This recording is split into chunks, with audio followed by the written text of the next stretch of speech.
Super കിച്ചണിലേക്ക് സ്വാഗതം. ഞാനിന്ന് ബേബി പൊട്ടറ്റോയും എഗ്ഗും കൊണ്ടുള്ള ഒരു കറിയാണ് തയ്യാറാക്കുന്നത്. എന്താ കണ്ടില്ലേ, ഇത് ചെറിയ പൊട്ടറ്റോ. അപ്പൊ ഇത് നമുക്ക് നല്ല അടിപൊളി ഒരു കറി ശരിയാക്കി എടുക്കാം. ആദ്യം തന്നെ നമുക്കിതൊന്ന് വേഗം വെക്കാം, ഈ പൊട്ടറ്റോയും എഗ്ഗും കൂടെ.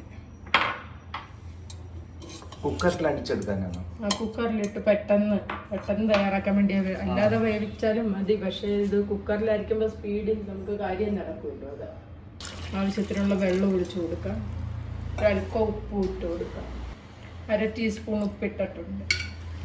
ഇത് നമുക്കൊന്ന് ബോയിൽ ചെയ്തെടുക്കാം.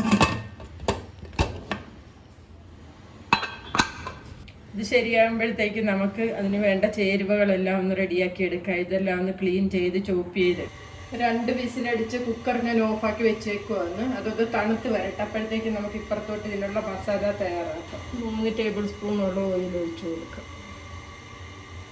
ഓയിൽ ചൂടായി വന്നിട്ടുണ്ട്. നമുക്കൊരു 1/4 ടീസ്പൂൺ നല്ല ജീരകവും 1/4 ടീസ്പൂൺ പെരുംജീരകവും ഇട്ട് കൊടുക്കാം. നല്ലൊരു സ്മെല്ലായിട്ട് ഇങ്ങനെ ഇടുമ്പോൾ നമുക്ക് ഈ ചോപ്പ് ചെയ്ത് വെച്ച കാര്യങ്ങൾ ഇട്ട് കൊടുക്കാം. ആദ്യം തന്നെ ഈ സവാള ഇടും, പച്ചമുളക് ഇട്ട്. സവാളയും പച്ചമുളകും ചെറുതായിട്ട് വഴറ്റി വന്നിട്ടുണ്ട്. നമുക്കിന്ന് രണ്ട് ഇഞ്ചി വെളുത്തുള്ളിയും ചോപ്പ് ചെയ്താണ് ഇഞ്ചി ഇട്ട് കൊടുക്കും. വെളുത്തുള്ളി ഇതെല്ലാം കൂടെ നന്നായിട്ടൊന്ന് വഴണ്ട് വരും.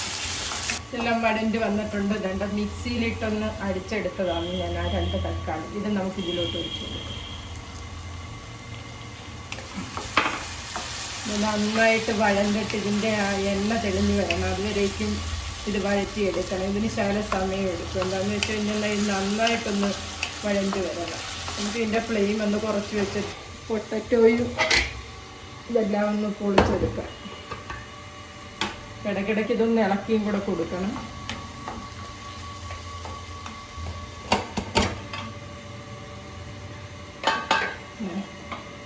രണ്ട് വിസിൽ ഫുൾ ഫ്ലെയിം വെച്ച് 2 വിസിൽ അടിച്ചപ്പോഴത്തേക്ക് ഞാൻ ഓഫ് ചെയ്തതാണ്.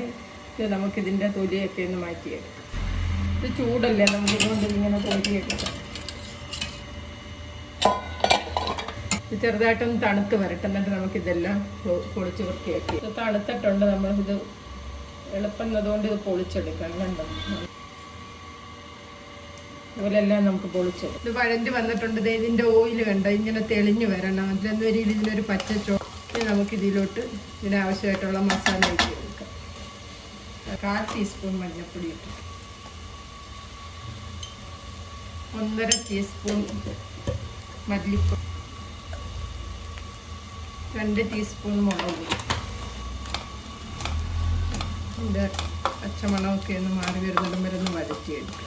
ഇതിലോട്ട് നമുക്കൊരു 1/2 ടീസ്പൂൺ പെരുംജീരകത്തിൻ്റെ പൊടിയാണ്, 1 ടീസ്പൂൺ കുരുമുളക് പൊടി. നമുക്കിതിന് ആവശ്യമായിട്ടുള്ള ഉപ്പിട്ട് കൊടുക്കാം. 1/2 ടീസ്പൂൺ ഉപ്പിട്ട് അത് നന്നായിട്ട് വഴഞ്ഞ് വന്നിട്ടുണ്ട്. നമുക്കിനി പൊട്ടറ്റോ ഇതിലോട്ട് ഇട്ട് കൊടുക്കാം. ഇപ്പുറത്തെ അടുപ്പിലോട്ട് ഞാൻ വെള്ളം ചൂടാകാൻ വെച്ചിട്ടുണ്ട്. വെള്ളം തിളച്ചതിന് ശേഷം ഇതിലോട്ട് ഒഴിക്കത്തുള്ളൂ. പച്ചവെള്ളം ഒഴിക്കുന്നതിൽ ടേസ്റ്റാണ്, ചൂടുവെള്ളം ഒഴിച്ചു കഴിഞ്ഞാൽ അതിനാണ് കൂടുതൽ ടേസ്റ്റ്. ഇപ്പം നമുക്ക് ഗ്രേവി ഇല്ലാതെ കഴിക്കണമെന്നൊരു ഇങ്ങനെ തയ്യാറാക്കിയാണെങ്കിൽ നമുക്ക് ചപ്പാത്തിയുടെ കൂടെ ഒക്കെ കഴിക്കും. വെള്ളം തിളച്ച് വന്നിട്ടുണ്ട്. നമുക്ക് ഇതിലോട്ട് എടുത്ത് ഒഴിക്കാം.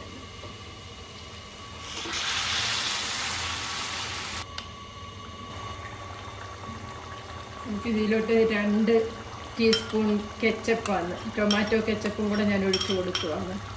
ഇത് ഒരു ഹോട്ടൽ സ്റ്റൈലിലെ ടേസ്റ്റ് കിട്ടാൻ വേണ്ടിയാണ് ഞാൻ ഈ കെച്ചപ്പും കൂടെ ഒഴിക്കുന്നത്.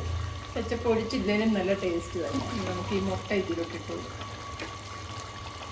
മുട്ട 2 പൊളഞ്ഞ് വെച്ചതാണ് ഇത് ഇതിലോട്ട് ഇട്ട് കൊടുക്കുക.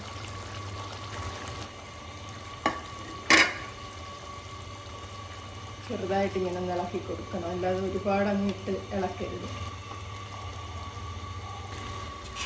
നമ്മുടെ കറിയെല്ലാം റെഡി ആയിട്ടുണ്ട്. ചപ്പാത്തിയുടെ കൂടോ ചോറിൻ്റെ കൂടോ അപ്പത്തിൻ്റെ കൂടോ ദോശയുടെ കൂടോ എന്തിൻ്റെ കൂടെ വേണേലും ഇത് കഴിക്കാൻ നല്ല അടിപൊളി ടേസ്റ്റാണ്. അപ്പോൾ എല്ലാവരും ഇതുപോലെ ഒന്ന് തയ്യാറാക്കി നോക്കും. അപ്പോൾ ടേസ്റ്റ് ആണെന്ന് പറയുന്നത് എന്താ, ഞാനൊന്ന് നോക്കട്ടെ ടേസ്റ്റ് എങ്ങനെ ഉണ്ടെന്ന്, എന്നിട്ട് പറയാം. സ്വന്തമായിട്ട് 1/2 കിലോ ബേബി പൊട്ടറ്റോ എടുത്തിട്ടുണ്ട്, 5 മുട്ട എടുത്തിട്ടുണ്ട്.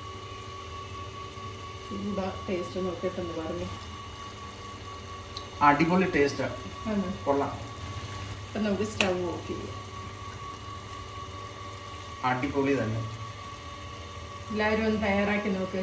ഇഷ്ടമായെങ്കിൽ ലൈക്ക് ചെയ്യാനും ഷെയർ ചെയ്യാനും സബ്സ്ക്രൈബും കൂടെ ഒന്ന് ചെയ്തേക്കണം, ചെയ്തിട്ടില്ലാത്തവർ. ഇനി ഞാൻ ഇതുപോലുള്ള നല്ല നല്ല വീഡിയോസ് ഇടുന്നതായിരിക്കും. എല്ലാവർക്കും ബൈ.